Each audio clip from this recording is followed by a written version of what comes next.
I read very simple one today. Marvel 2 for 1. The Thing, side by side with the savage Seaman. Behold the mind-staggering might of M.O.D.O.K. Win a Columbia 10-speed Formula 10 racer. Details inside. This is by Tom Falcon and Don Wilson, and here is a splash image of Seaman striking a very awkward pose. Imperial leather, as he says. We have a comedy bit with Seaman going shopping for some clothes at New York's finest clothing boutique. But you haven't seen the new Christian Dior. Meanwhile, we have Kerry Washington, the Thing's girlfriend. She is moving into her own apartment, and Thing and Invisible Wife are helping her, and they are also being helped by moving people who think only in exposition. Panel 3 on this page, Invisible Wife. The art is Don Wilson, but my God, this Invisible Wife looks very Alan Silvestri. If you cover her mouth, maybe, if you hide her lips, it genuinely looks like it could pass for Alan Silvestri artwork.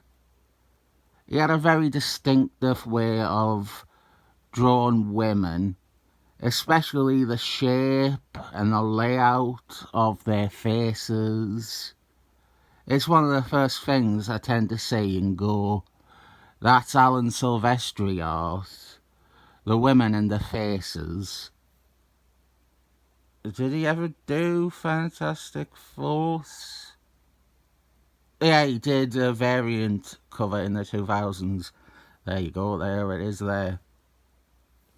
Next, we have Thing doing his sad sack routine, where he again thinks so little of his girlfriend. He thinks that she is incapable of actually loving him, and that her moving into her own place, her having independence away from him, he thinks that is bad. In his misery, he walks into a scene of a robot trying to kidnap a homeless person. This robot and these robots are A.I.M. robots. They are called the Super Synthoids. And I don't think we see them again after this. Not even in the next issue. Naturally, Thing fights the Super Synthoids, and he is taken out. He is gassed. And we learn that robots are collecting homeless people to use as test experiments. Seaman is reliving his greatest hits. He has decided to wander the streets aimlessly again and re-experience all his best memories of being a derelict. This is, of course, paying reference to Fantastic Force issue 4, the one that reintroduced them in the Silver Age. But in this issue, they also use it as a chance to advertise What If issue 29, which, if you ignore the excellent cover you're seeing now, that issue has a backup story about what if Seaman never regained his memory. He becomes a fisherman or something like that. I prefer the main story with the Avengers. We now cut away to Project Cadmus, where Black Giant Man has fallen ill. Kazar is there too. Black Giant Man has collapsed. He has radiation poisoning, which he is slowly dying from. This all comes from Marky Mark J's run on the title. Marky Mark J and Daniel LaRusso. They had a very good run before Tom Falcon and Don Wilson. Project Cadmus and Kazar, all this stuff, it was part of the series during that run. And now it feels like Tom Falcon is more or less going through the paces to get rid of it from his run. I'll get more into that in part 2, but here we see a bunch of homeless people try to pile on Seaman. They think he is the one who has been abducting them.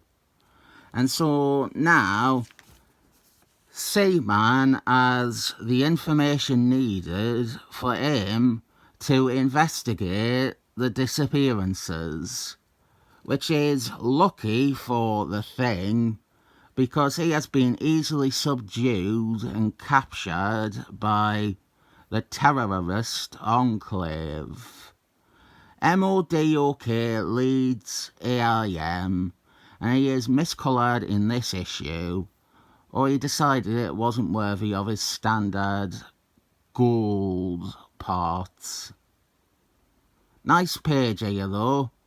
The Jim Starman-esque panel by panel bit at the top with Thing waking up. Very nice. The Thing, he has been exposed to A.I.M's newest bioweapon, Virus X.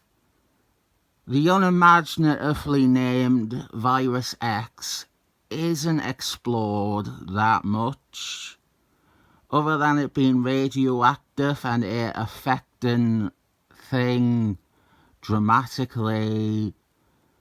It's not very clear what it does to a person besides kill and maybe mutate them.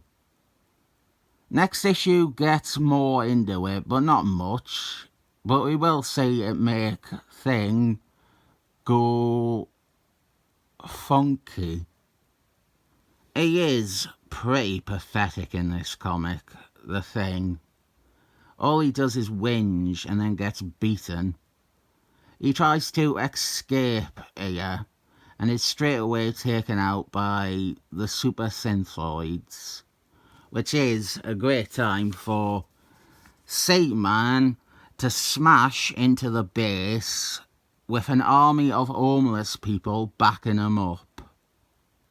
In the skirmish that follows, M.O.D.O.K decides to retreat, and in the escape pods, they have cracked the seal and they are exposed to the virus themselves.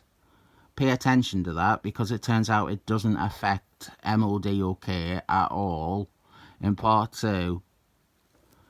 Seaman is then rejected by his one-time homeless brethren, who think that he is a freak. And then Thing is left alone for maybe 15 seconds and realises he hasn't complained about anything in a while, so he decides that actually he is dying from Virus X. There is a What If issue, What If 37. It is based on this story, and it has some hideous writing from Tom Falcon that honestly worsens this original story.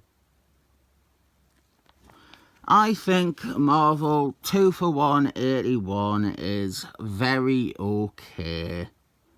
It is an average story that carries ingredients that should raise it above the average, but they don't really. There's nothing wrong with being thoroughly average. The Eagles have made a career out of it. I'll award this 7 thumbs up.